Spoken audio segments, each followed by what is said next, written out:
بسم اللہ الرحمن الرحیم، اللہم صلی علی محمد وعلی محمد۔ ہم یہاں پہ وضو جبیرہ کرنے جا رہے ہیں۔ ناک کے اوپر پٹی ہے، پانی نہیں پہنچ سکتا، تو اس کا کیا طریقہ کار ہے تو وہ آپ دیکھ لیجئے۔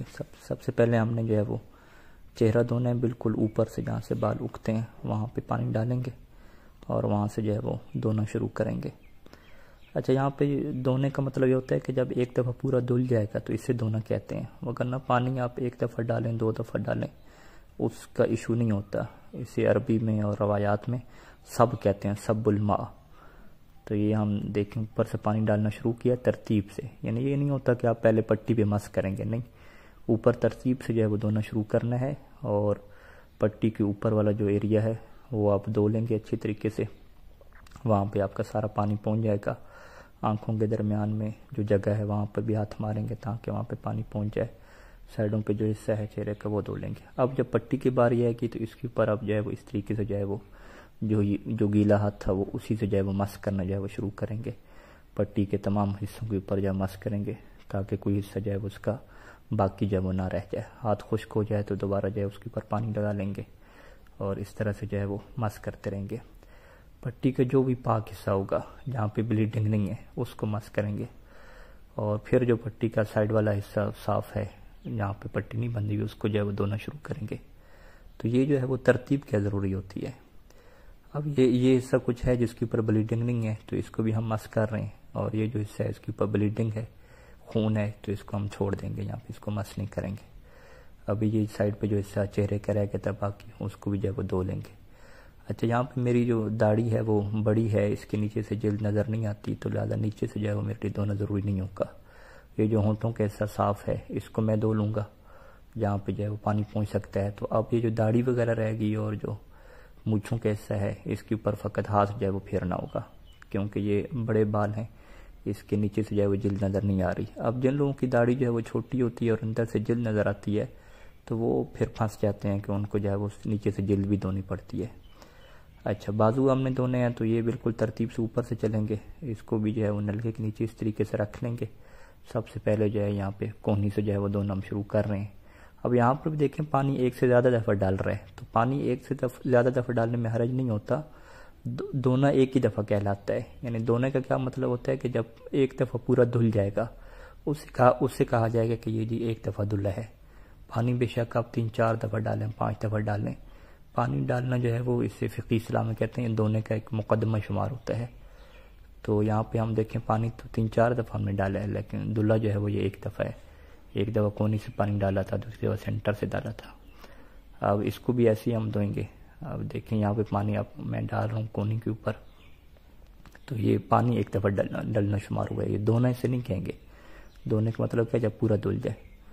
اب یہاں پہ ہم نے پانی ڈال دیا، اب پانی یہاں پہ ختم ہو گیا، ابھی بازو رہتا ہے دھونے کے لیے۔ اب یہاں پہ دوبارہ پانی لیا، سینٹر سے جو وہ ڈال دیا یہاں پہ۔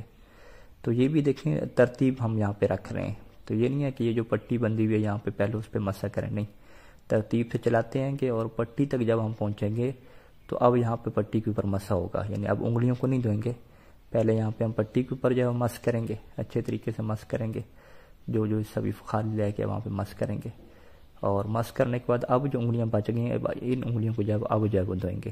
تو یہ جو ہے ترتیب رکھنا جو ہے وہ ضروری ہوتا ہے۔ ایسا نہیں ہوتا کہ آپ پہلے جو ہے پٹی پہ مس کر دیں یا پہلے سارا دھو لیں پھر آخر میں پٹی پہ مس کریں، ایسا نہیں ہوتا۔ درمیان میں جو پٹی آتی جائے گی اس کا جو مس بنتا جائے گا وہ مس جو ہے وہ کرتے رہیں گے۔ چونکہ اس کا زیادہ ایشو نہیں ہے تو ہم یہاں پہ پانی جو وہ ڈال رہے ہیں، تو آخر پہ ہم اسے خشک کر لیں گے ٹیشو پیپر سے، تو اس کینولا والی پٹی کا ایشو نہیں ہے۔ اچھا، یہی کینولا والی جو پٹی ہے اس کی وجہ سے تیمم بھی ہمارے اوپر آئے گا، تو یعنی وضو جبیرہ بھی کر رہے ہیں تو بعد میں ہمیں یہ تیمم بھی کیا ہے وہ ایک ساتھ ایڈ کرنا پڑے گا۔ سر کا مسا جو ہے وہ کریں گے، تو سر کو حرکت نہیں دینی ہوتی۔ پاؤں کا مسا ہم کریں گے۔ آپ پاؤں کے مسے میں دیکھیے گا کہ کس طریقے سے ہم نے جو وہ آغاز کرنا ہے، بالکل یہ جو انگلیوں کے سرے ہوتے ہیں یہاں سے جو ہے وہ پاؤں کا مسے کا آغاز کیا جاتا ہے۔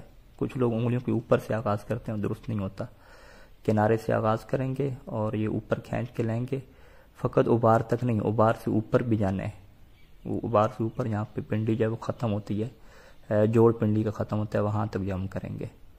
دوسرے پاؤں کا مسا بھی ایسے ہے، پورے ہاتھ سے کرنا احتیاط مستحب ہے، ایک انگلی سے بھی کر سکتے ہیں۔ اچھا یہ مسئلہ ختم ہوا تو آپ ٹیشو پیپر وغیرہ آپ لے لیجئے اور یہ جو پانی وغیرہ آیا ہے اس سے جو ہے فوراً جو ہے وہ صاف کر لیجئے تاکہ جو ہے وہ اس سے آپ کی پٹی وغیرہ کیا خراب نہ ہو۔ یہ بھی ہم نے جو ہے وہ صاف کر لی، اور اس کے بعد جو ہماری ناک کی پٹی کے اوپر کوئی پانی وغیرہ اگر ہے یا کوئی بلیڈنگ وغیرہ ہوئی ہے تو اسے بھی کیا ہم صاف کر لیں گے، تو اس سے جو ہے وہ وضو باطل نہیں ہوتا۔ اچھا اب ہم اگلے جو ہے وہ مرحلے کی طرف چلتے ہیں کہ وضو جبیرہ کی طرف ہمیں آنا، وضو جبیرہ کر لیا، تیمم کی طرف جو ہے ہمیں آنا پڑے گا۔ اچھا یہ اس وجہ سے تیمم کی طرف ہم آ رہے ہیں کیونکہ یہ جو ہمارے ہاتھ پہ کنولا لگا ہوا ہے یہ کوئی زخم نہیں ہوتا کہ آپ کہیں کہ زخم کی کوئی پٹی ہے۔ جب یہ زخم کی پٹی نہیں ہوتی تو پھر اس کے اوپر وضو جبیرہ کے احکام نہیں آتے، تیمم کے احکام آتے ہیں، اور چونکہ یہ اعضائے تیمم کے اوپر ہے یعنی یہ ہاتھ کے اوپر لگی ہوئی ہے تو اس وجہ سے ہمیں جو ہے وہ وضو جبیرہ بھی کرنا پڑتا ہے، یعنی دو کام جو ہے وہ کرنے پڑتے ہیں۔ اگر یہ جو کنولا ہے ہمارے بازو کے اوپر لگا ہوتا تو پھر جو ہے ہم فقط کیا تیمم کرنا پڑتا۔ بہرحال اب ہم تیمم کی طرف پڑھتے ہیں۔ ایک دفعہ اس کو ماریں گے، ایک دفعہ مارنے کے بعد جو ہے وہ آپ پیشانی کے اوپر رکھیں گے، بالکل اوپر سے جو دونوں ہاتھ ملا کے رکھیں گے، اور جو پوری پیشانی ہے اس کو دونوں ہاتھ آپ کور کریں گے اور اس کو آپ جو ہے وہ نیچے اس طریقے سے لے آئیں گے۔ یہ جو ابرو ہوتے ہیں اس کے اوپر کرنا واجب نہیں ہوتا، احتیاط مستحب ہوتا ہے۔ دائیں پہ جو آپ یہاں پہ نہیں کر سکتے، کچھ لوگ جو ہے وہ دائیں اور بائیں کرتے ہیں، یہ احتیاط واجب کے طور پہ جائز نہیں ہوتا، بس اوپر سے نیچے کریں گے۔ پھر جو دائیں ہاتھ کا مسح ہے اس طریقے سے وہ پورا ہو جائے گا۔ پھر جو بائیں ہاتھ کا مسح ہے یہ پٹی کے اوپر ہی آپ مسح کرتے ہیں گے، تو پٹی کے نیچے جو خالی حصہ ہوگا اس کو ہٹا کے انگلیوں کے اوپر کر لیں گے، تو یہ آپ کا یہ تیمم کیا مکمل ہو گیا۔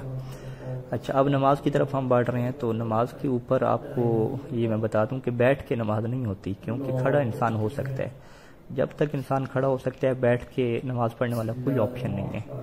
اچھا ابھی یہاں پہ ہمیں شروع میں سجدے سے منع کیا گیا تھا، پہلا دن تھا، بلیڈنگ زیادہ ہو رہی تھی، تو اب ہم یہاں پہ سجدہ کیسے کریں گے وہ آپ دیکھیے گا۔ تو یہ کوئی کرسی وغیرہ پہ سجدہ نہیں ہوگا، سجدہ بھی جو ہے وہ اشارے سے ہوگا، اور رکوع میں چونکہ ہم اتنا جھک سکتے ہیں سر کو سیدھا رکھ کے کہ ہمارے جو ہاتھ کے جو انگلیوں کے کنارے ہیں وہ گھٹنے تک پہنچ سکتے ہیں، تو اس میں بھی کیا ہے ایشو جو ہے وہ نہیں رہے گا۔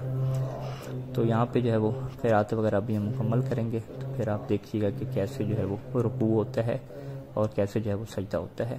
اب دیکھیے رکوع کی طرف ہم بڑھ رہے ہیں، تو زیادہ نہیں جھکنا، سر کو بالکل سیدھا رکھنا ہے، اور جو انگلیوں کے سرے ہیں یہ بالکل گھٹنے تک پہنچ گئے ہیں۔ انگلیوں کے سرے جب گھٹنے تک پہنچ جاتے ہیں تو اس سے کہتے ہیں کہ رکوع فقہی طور پہ آپ کا ہو گیا، تو یہ کافی ہے۔ اچھا یہ دیکھیں اشارہ ہم نے چھوٹا سا اشارہ کیا سجدے کے لیے، پھر سر اٹھا لیا دوسرے سجدے کے لیے، پھر اشارہ کیا، اور سبحان ربی الاعلی و بحمدہ پڑھ کے سر جو ہے اٹھا لیا۔ اب یہ ہمارے کیا دو سجدے ہو کے۔ اچھا یہاں پہ اب ہمیں نیچے بیٹھنے کی یا اس طرح کی ضرورت نہیں تھی، کیونکہ ہم ایسا سجدہ کر ہی نہیں سکتے کہ جس میں ہم سر زیادہ جو ہے وہ جھکا سکیں۔ اچھا دوسری رکعت بھی ایسی ہے، رکوع بھی جو ہے وہ ایسی ہم کریں گے، اور تھوڑا سا جو ہے وہ جھک لیا اس میں سر کو سیدھا رکھ کے، اتنا ہم کر سکتے ہیں۔ اتنا اگر نہیں کر سکتے تو اس کے لیے بھی اشارہ ہوتا۔ سجدے کے لیے کیا ہے مختصر سا اشارہ، سر کو جو ہے وہ تھوڑا سا جھکا کے، سر نہیں جھکا سکتے تو آنکھوں کو کیا ہے بند کرنا ہوتا ہے سجدے کے لیے۔